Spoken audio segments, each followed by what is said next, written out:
여러분, 특히 주님의 평화가 여러분들의 삶 속에 가득하기를 간절히 간절히 축복합니다. 오늘 우리는 이 낮고 낮은 땅 위에 친히 내려오신 이 아기 예수님을 맞이하기 위해서 우리가 이 자리에 모였습니다. 여러분, 교회 밖거리 한번 나가 보셨나요? 최근에 인텐센터 가신 분 계신가요? 보면 불빛이 너무 화려해요. 화려하고. 또 귓가에 흥겨운 캐롤이 막 들리고 사람들의 손에는 이제 사랑하는 이를 위한 이 선물 꾸러미가 들려 있습니다. 우리는 구유에 누이신 아기 예수님을 생각하며 이 참된 따뜻함과 평화를 누리죠. 하지만 이 시간만큼은 우리 잠시 내려놨으면 좋겠어요. 그 들뜬 마음 가라앉히고 우리의 마음의 시선을 2000년 전 베들레헴 그 허름한 마국간으로 한번 옮겨 보도록 하겠습니다. 차가운 밤 공기, 그 짐승들의 거친 숨소리, 그리고 그 사이로 들려오는 이 갓 태어난 아기 예수님의 그 가녀린 울음소리가 있습니다. 그 작은 생명을 바라보는 예수님의 어머니, 이 마리아의 눈빛에는 기쁨과 두려움이 교차하고 있었을 거예요. 그런데 여러분, 그 평화로워 보이는 구유 위로 혹시 길게 드리워진 짙은 그림자를 혹시 보셨습니까? 우리는 흔히 성탄절을 생명의 시작을 축하하는 날로 기억합니다. 그러나 역설적이게도 예수님은 태어나는 그 순간부터 이미 죽음을 향해 걸어가고 계셨어요. 이 세상의 모든 아기는 살기 위해서 첫 울음을 터뜨립니다. 그 울음은 부모의 행복이 돼요. 그리고 자라나서 미래가 됩니다. 세상의 모든 아기는 이 삶이라는 희망을 품고 태어나지만 구유에 누이신 예수님은 이 죽음이라는 미션을 품고 이 땅에 오셨습니다. 그 작고 여린 가슴, 그 들이마신 첫 생애의 숨결, 그것은 훗날 십자가 위에서 마지막으로 내뱉으실 거친 숨결을 향하는 사랑의 카운트다운이었습니다. 오늘 우리가 함께 읽은 이 마가복음 10장 45절은 복음서 전체를 관통하는 심장이자 예수님이 왜 인간의 몸을 입고 오셨는지를 설명하는 아주 엄중한 선언입니다. 인자가 온 것은 섬김을 받으려 함이 아니라 도리어 섬기려 하고 자기 목숨을 많은 사람의 대속물로 주려 함이니라. 오늘 이 시간 성탄의 그 화려한 낭만을 좀 내려놓고요. 우리를 위해 오신 이 예수님, 그 정확한 목적 앞에 정직하게 서시기를 바랍니다.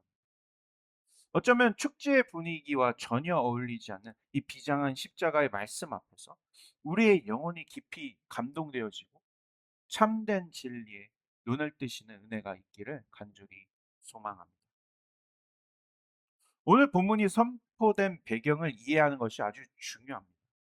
오늘 본문은 뭐 평화로운 휴양지나 따뜻한 침대 속에서 주신 교훈이 아니에요. 예수님과 제자들은 지금 예루살렘, 즉 때가 되어 십자가를 지시기 위해 비장하게 올라가시는 중이었습니다. 근데 그 길 위에서 제자들은 무엇을 하고 있었냐? 야고보와 요한은 싸우고 있었어요. 그 전에 주의 영광 중에 우리를 좌우편에 앉게 해달라고 청탁했죠. 그리고 나머지 열 제자들은요, 자리 빼앗길까봐 붕괴하며 다투고 있었습니다. 그들의 머릿속에서는 오직 이거 하나였어요. 아, 로마 빨리 무너뜨리고 한 자리 내가 차지해야 되겠다. 이 정치적 야망뿐이었습니다. 이 살벌한 눈치 싸움이 벌어지는 현장 위에서 예수님이 잠시 길을 멈추셨어요. 그리고 잔뜩 흥분해 있는 제자들을 가까이 불러 모으십니다.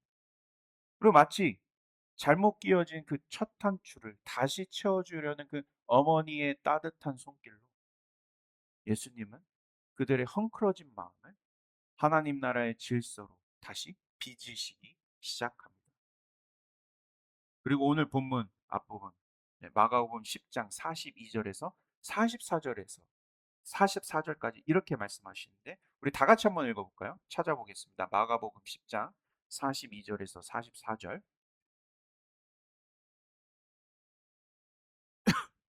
다 찾으셨나요? 다 같이 읽도록 하겠습니다. 마가복음 10장 42절에서 44절 시작. 예수께서 불러다가 이르시되 이방인의 집권자들이 그들을 임의로 주관하고 그 고관들이 그들에게 권세를 부리는 줄을 너희가 알거니와 너희 중에는 그렇지 않을지니 너희 중에 누구든지 크고자 하는 자는 너희를 섬기는 자가 되고 너희 중에 누구든지 으뜸이 되고자 하는 자는 모든 사람의 종이 되어야 하리라. 아멘. 여러분 방금 읽은 이 말씀 이렇게 이해하시면 가장 정확합니다. 나의 제자들아, 저 로마를 한번 봐봐. 세상의 원리는 피라미드다. 피라미드. 42절에서 말씀하신 이방인의 집권자들, 즉 세상의 권력자들은 어떻습니까? 높은 자리에 올라갈수록 그 발 아래 사람들을 더 많이 둡니다. 백성을 밟고 서서 자신의 높음을 증명해야 돼요. 세상에서 성공했다라는 것은 나를 섬기는 사람이 많아졌다라는 뜻이고 내 말 한마디에 머리를 조아리는 사람들이 늘어났다는 뜻입니다. 이것이 우리가 평생 배우고 자란 이 세상의 중력 법칙입니다. 하지만 예수님은 단호하게 고개를 저으세요. 그리고 이 피라미드를 거꾸로 뒤집어 놓습니다. 나의 나라는, 하나님 나라는 역 피라미드.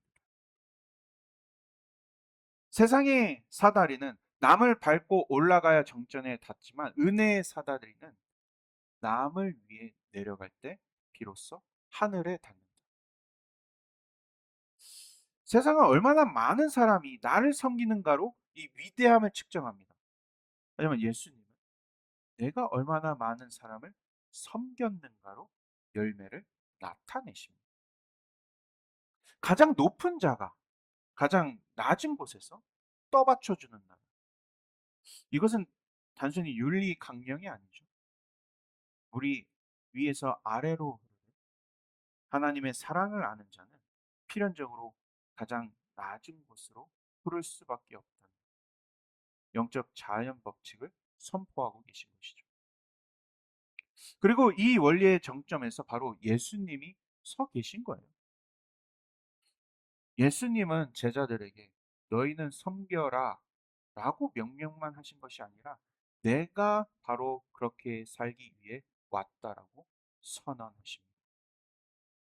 그렇게 오늘 본문을 선포하고 계신 거예요. 인자가 온 것은 섬김을 받으려 함이 아니라 도리어 섬기려 하고 자기 목숨을 많은 사람의 대속으로 주려. 이 말씀은 예수님의 자기소개서입니다. 예수님은 누구이신지 그리고 이 땅에 왜 오셨는지를 이 한 문장으로 명확히 하십니다. 자, 그렇다면 예수님이 친히 작성하셔서 우리에게 건네신 이 비장한 자기소개서를 한번 들여다보도록 하겠습니다. 아마 취업 준비해 보신 분들은 알 거예요. 레주메나. 레주메 소리만 들어도 막 가슴이 쿵딱거리죠. 그 인디드의 프로필 쓸 때. 어떻게든 우리는 멋있게 포장해야 돼. 내 성과에 있어서 좀 부풀려야 되고, 내가 얼마나 대단한 사람인지를 좀 증명해야 살아남습니다.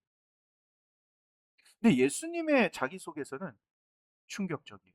먼저 예수님은 자신을 이 인자, the Son of Man이라고 부르십니다. 이 말은 다니엘서 7장에 나오는 하늘 구름 타고 와서 세상을 심판할 신적 권위를 가진 통치자라는 뜻입니다. 대단하죠. 요즘으로 치면 그룹 회장님, CEO 같은 엄청난 타이틀이에요. 그래서 제자들이 이 인자라는 호칭을 들을 때마다 가슴이 뛰었습니다. 그래서 이렇게 생각했어요.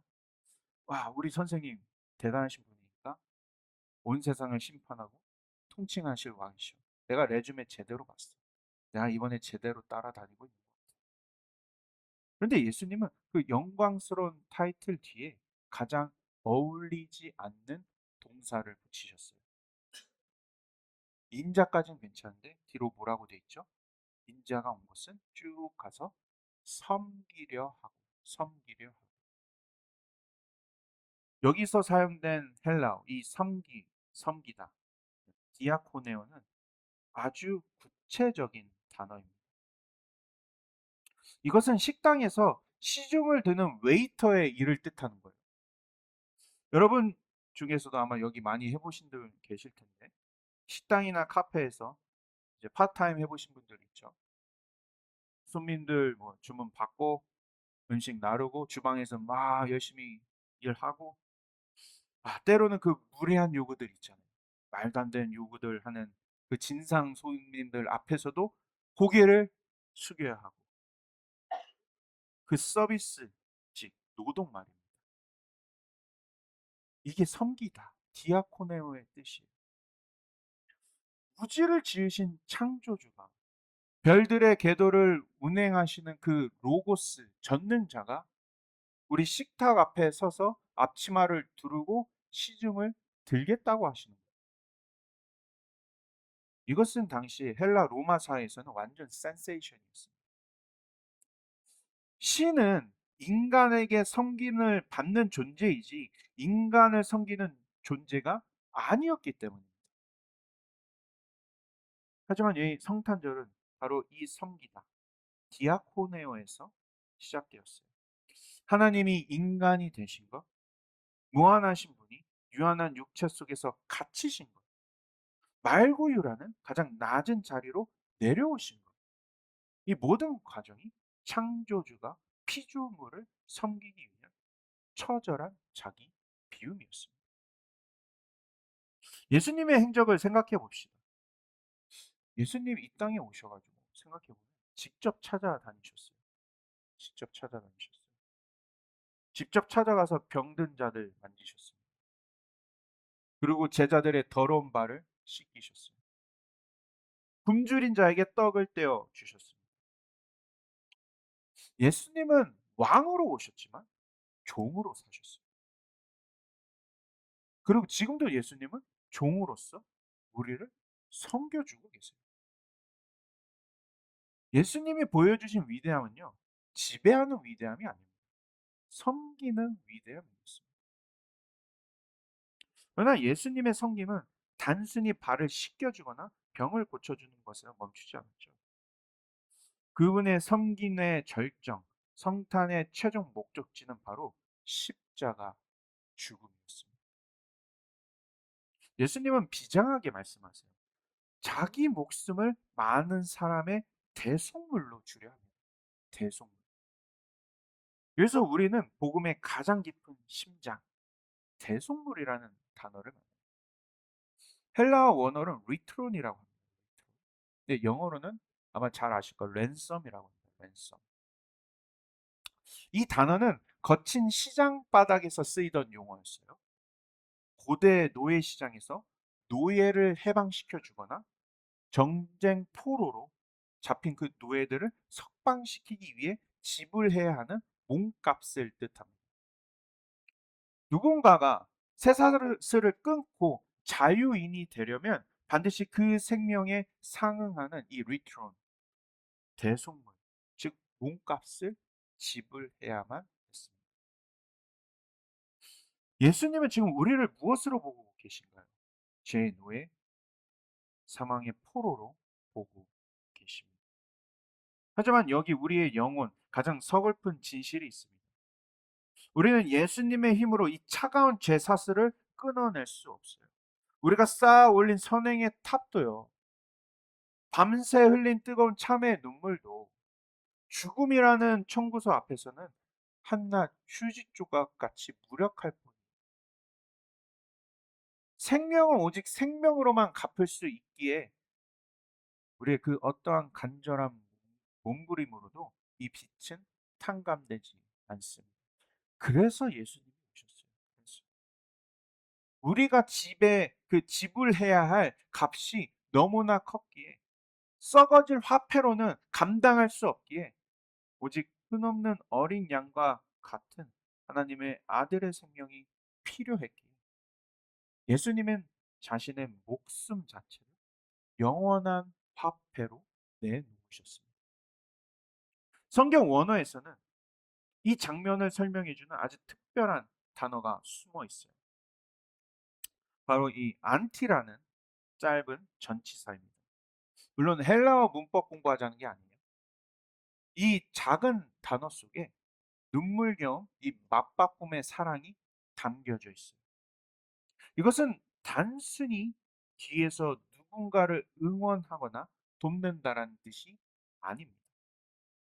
이것은 그 사람이 저기 멀리서 서 있어야 그 절벽 끝에 내가 대신 서는 것을 이야기해요.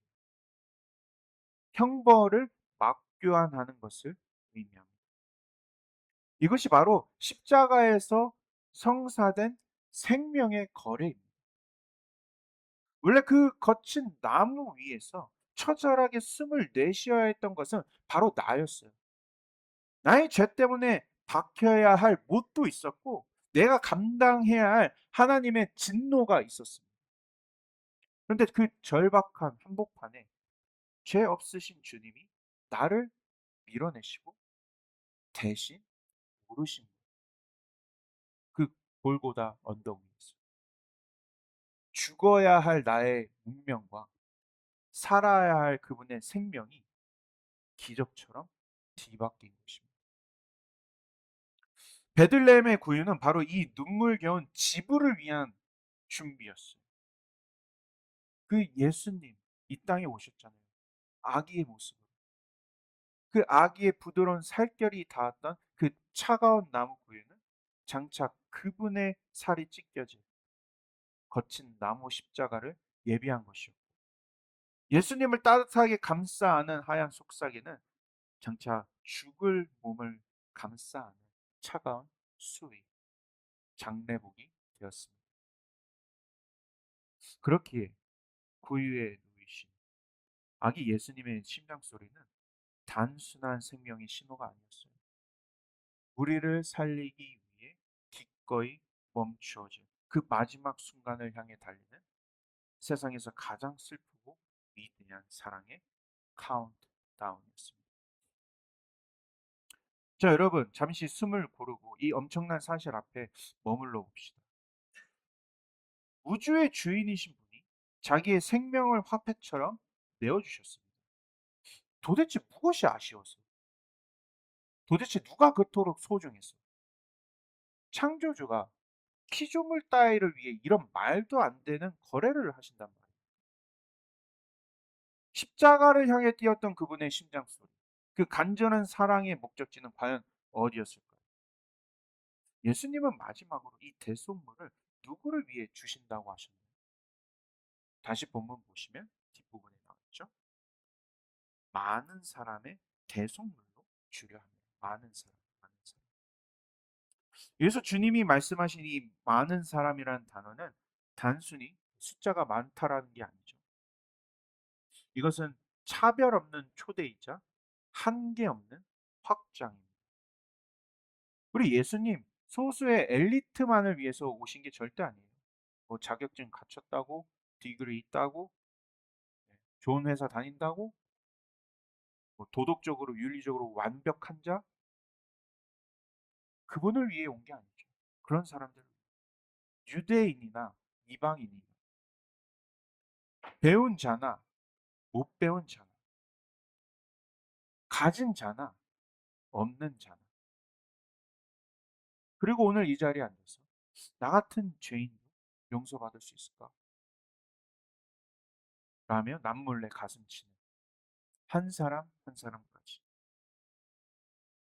이 많은 사람이라는 단어는 이렇게 생각하시면 돼요. 예수님의 넓은 품입니다. 예수님의 넓은 마음. 누구든 상관없어요.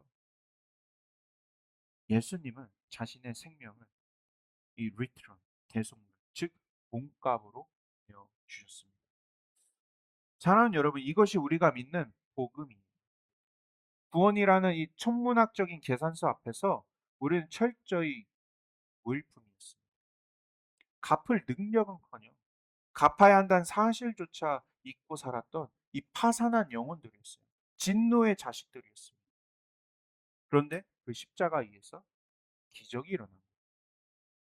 하나님께서는 자신의 아들이라는 우주에서 가장 비싼 화폐를 지불하고 우리의 빛을 완불 처리하셨어요. 완불 처리. 우리가 성탄절에 주로 선물을 주고받으며 환하게 웃는 진짜 이유가 무엇입니까? 여러분 혹시 뭐 선물을 받을 기대나 주실 생각이 있으신가요? 물론 중요하죠. 중요하죠. 근데 저는 좀 나쁜 아버지예요. 네. 크리스마스 때 절대 아이들 선물 안 줍니다. 선물 받으실 분은 예수님이고 예수님이 이 땅에 오셨기에 좀 나쁜 아버지죠. 그리고 산타크로스 얘기하면 절대 못하게 합니다. 네, 그런 거는 미신이다. 네, 그렇게 하는 이유는 목적을 명확히 하려고 하는 거예요. 목적을 명확히 하려고. 이미 우리 문화가 이 크리스마스, 이 땅에 오신 예수님이라는 그 자체를 많이 망쳐놨어요. 망쳐놨어요. 진짜 예수님이 이 땅에 오신 이유를 내가 단 한 번이라도 생각하면서 크리스마스를 보낸 적이 있는 거예요. 정말 예수님이 이 땅에 오신 대성물이라는 의미를 내가 내 마음속에 감추며 그 의미로 기뻐한 적이 있는 거예요. 그 의미로 크리스마스를 보내시면 좋겠습니다. 내 힘으로 영원히 찢어버릴 수 없었던 그 무거운 죄의 청구서가 예수님의 피값으로 깨끗하게 청산되었음을 알리는 나의 생명을 위한 거룩한 사면의 날이 되었습니다. 여러분, 우리 예수님은요, 우리에게 십자가라는 영수증을 우리 가슴에 쥐어주시며 말씀하고 계세요. 내가 다 이루었다.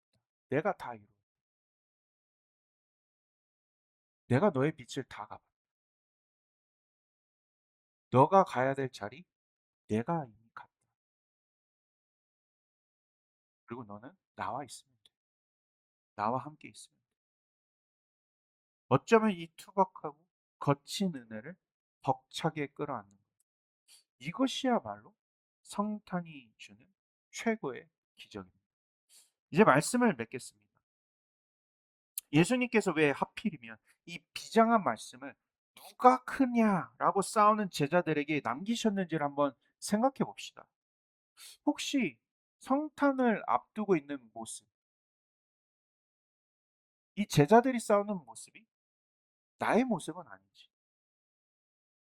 예수님의 정확한 목적이 있는데 그것을 내가 보지 못하고 엉뚱한 곳에 목적을 두고 기뻐하고 있는지 아닌지. 예수님은 제자들이 세상의 방식으로 사는 것을 원치 않으셨어요. 세상은 남을 짓밟고 올라가서 섬김을 받는 것을 성공이라 부릅니다. 그러나 십자가의 방식은 달라요. 대속의 은혜를 입은 자는 이제 그 은혜의 빚진 자가 되어서 또 다른 누군가를 위해 섬기는 자가 됩니다. 오늘 이 성탄 주일 예배, 화려한 트리와 장식 뒤에 숨겨진 예수님의 찢겨진 살과 흘리신 피를 기억하셨으면 좋겠습니다. 예수님은 군림하러 오지 않으셨습니다. 죽으러 오셨어요. 예수님은 왕관을 쓰기 전에 가시관을 먼저 쓰셨습니다. 그리고 예수님이 나의 대속물, 리트론이 되셨어요. 예수님이 나의 죄값을 치르셨습니다. 이 고백만이 성탄의 진실된 기쁨이 될 줄로 믿습니다. 가장 낮은 곳으로 임하신 예수님의 이 디아코네오 사랑이 자신의 생명을 내어주신 리트론의 은혜가 오늘 예배하는 여러분의 심령과 또 삶 위에 충만하게 임하시기를 주님의 이름으로 축원드립니다.